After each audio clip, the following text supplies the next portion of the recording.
Organized crime has been an ongoing issue in New York City for decades. There have been several crime groups that have factions in NYC neighborhoods. Various crimes, from drug operations to money laundering, have created significant challenges for law enforcement. Over recent years, Venezuelan gangs have been establishing themselves throughout the city. One of the most notorious gangs with a strong influence in New York is Tren de Aragua. Members of the Tren de Aragua have been referred to as ghost criminals. Venezuela is one of the countries that isn't required to provide an immigrant's criminal background history to the U.S. before they cross the border. Last year, over 330,000 Venezuelans entered the U.S. without any way of knowing if they had a history of criminal activities. Since then, there have been over 100 investigations launched on suspects connected to Tren de Aragua. Throughout this video, we're going to delve into the influence of Tren de Aragua in New York. We'll discuss how they emerged in the U.S., why they are a threat to public safety, and the NYPD and other officials' responses to this powerful gang. Let's kick off with a brief history of how Tren de Aragua began. Earlier this year, CNN released a piece on how Tren de Aragua is one of the most dangerous Venezuelan gangs that you likely didn't know about.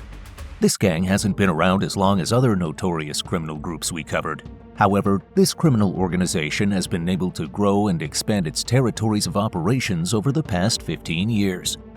This group was founded by Hector Nino Guerrero sometime in 2009 or 2010 from a Venezuelan prison in the state of Aragua. The name Tren de Aragua means Train of Aragua. This is because many of the founding members were connected through a railway project that never got completed. Throughout the years, this gang has grown to have roughly 5,000 members. When they first started, criminal operations were based in the state of Aragua. As the organization grew, members were known to terrorize countries in South America. But the economic instability of Venezuela caused millions of people to immigrate to the US and Latin America. As immigration rates rose, so did Venezuelan gang crimes, especially in American cities. It is estimated that over 800,000 Venezuelans have entered the US since 2021. While they have spread out throughout the country, many of them have ended up in New York. The NYPD has faced many challenges in their efforts to reduce the impact of Tren de Aragua and other criminal gangs. One major change that put barriers in their efforts was when the Biden-Harris government undid border protection policies that the former president put in place. This allowed over 200,000 unvetted people to enter the U.S. Assistant Chief Jason Savino gave an interview with Fox News where he went into detail about how these changes empower the gang members. Many of the gang members committing crimes are underage. When their court dates arrive, they are offered the chance to participate in programs instead of getting prison time. They take this opportunity and go on to commit more serious crimes. As Chief Savino put it, their original criminality did not have consequences, and when criminality doesn't have consequences, it actually encourages more criminality, and the individuals that actually engage in that criminality become empowered. While working on juvenile cases has presented a whirlwind of challenges, Savino explained that in order to reduce the impact of these gangs, they need to build the best cases possible. As we mentioned at the beginning of this video, the government doesn't require a criminal background history of migrants from Venezuela. This makes things incredibly difficult for the U.S. border when it comes to vetting the people they allow in. The only way that they would be able to know if the migrant has a criminal history is if they committed a crime in the United States. Any previous gang-related crimes in Venezuela would be unknown. Another challenge that the NYPD has pointed out is that many migrants' information is misrepresented, including their identification. Law enforcement is also facing setbacks when it comes to preventing gang recruitment. It's believed that Tren de Aragua is using technology to recruit young migrants. Migrants living in New York shelters are receiving videos and WhatsApp messages offering money for criminal operations.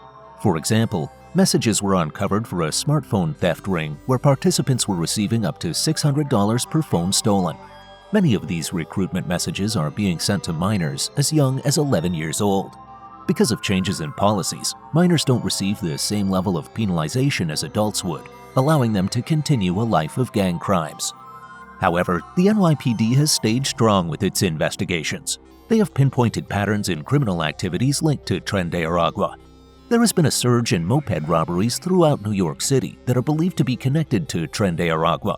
Between April 2023 and January 2024, 160 robberies were reported.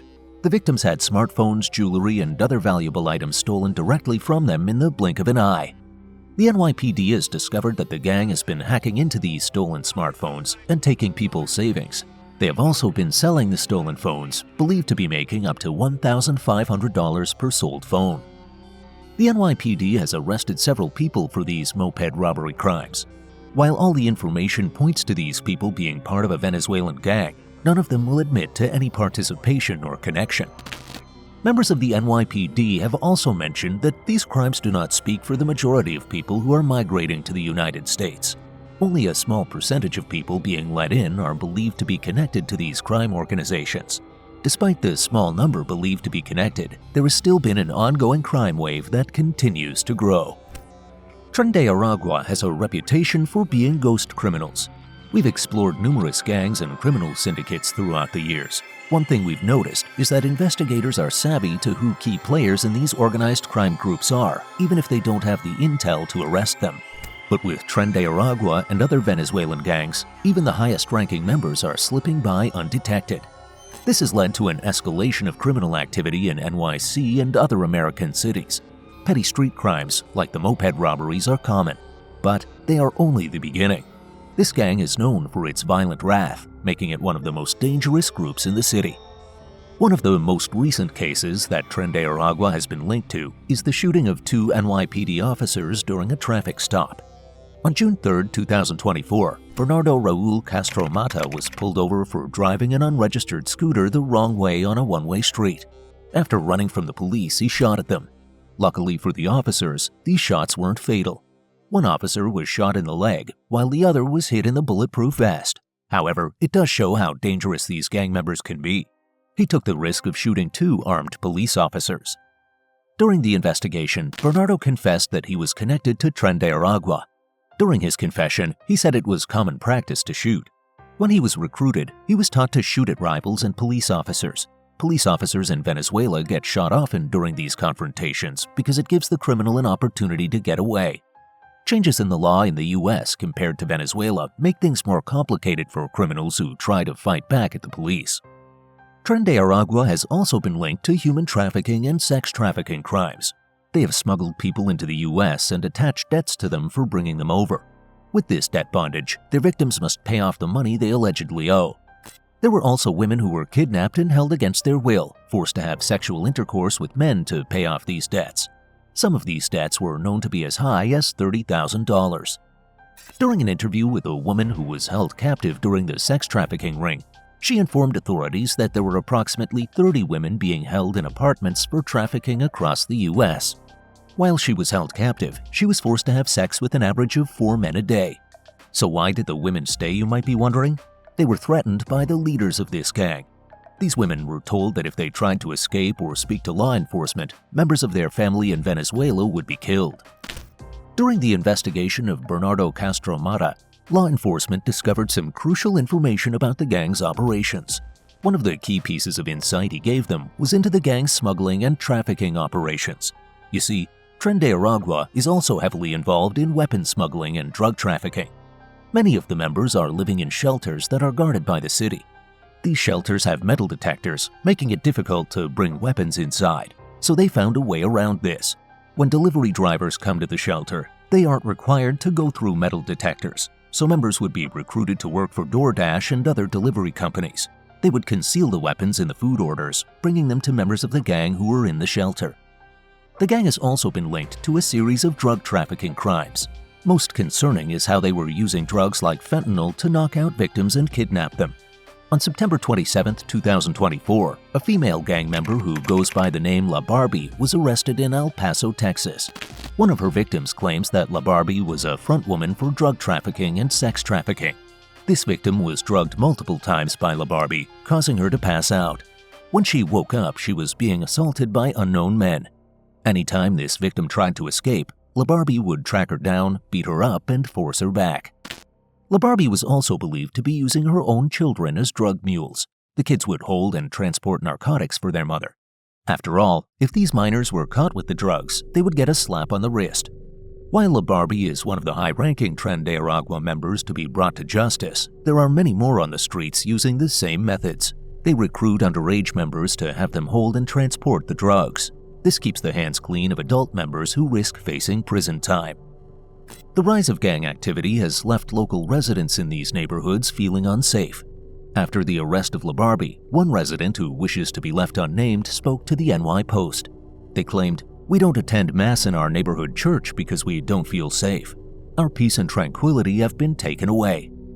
As the gang's criminal empire strengthens, it's leaving people in the affected areas fearful for their safety. This dangerous group is severely affecting the quality of life in the areas they represent.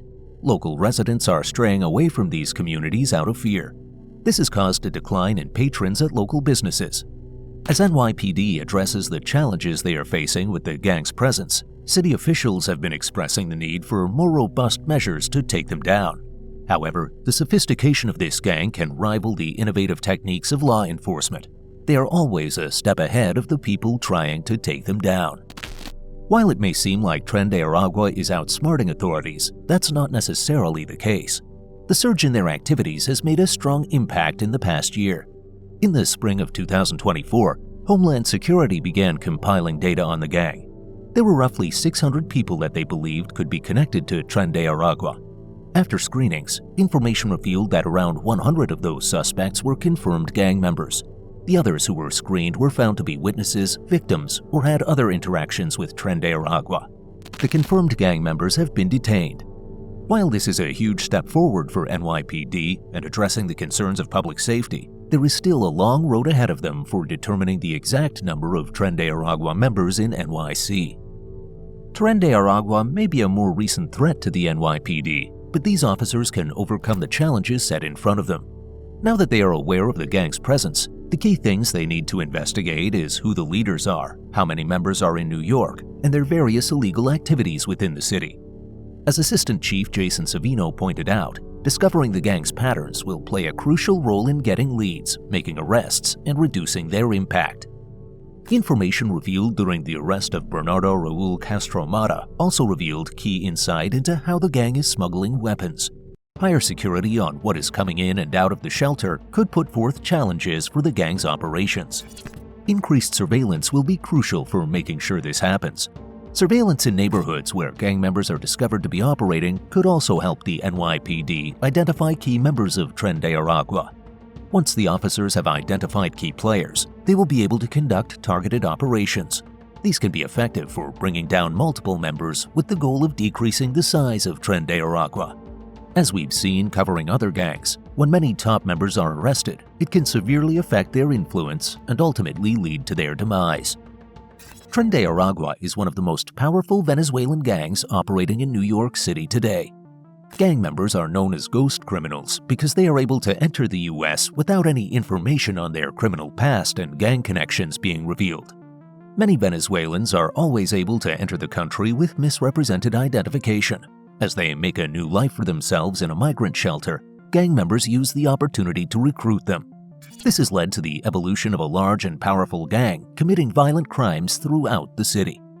However, the NYPD and Homeland Security have begun targeted operations to bring down this violent gang. Although it is still early in their investigation, they are already off to a good start.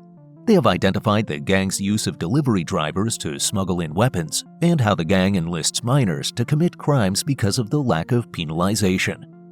This wraps up our video on Tren de Aragua's influence in New York City in 2024. We hope you enjoyed this video and want to thank you for watching until the very end.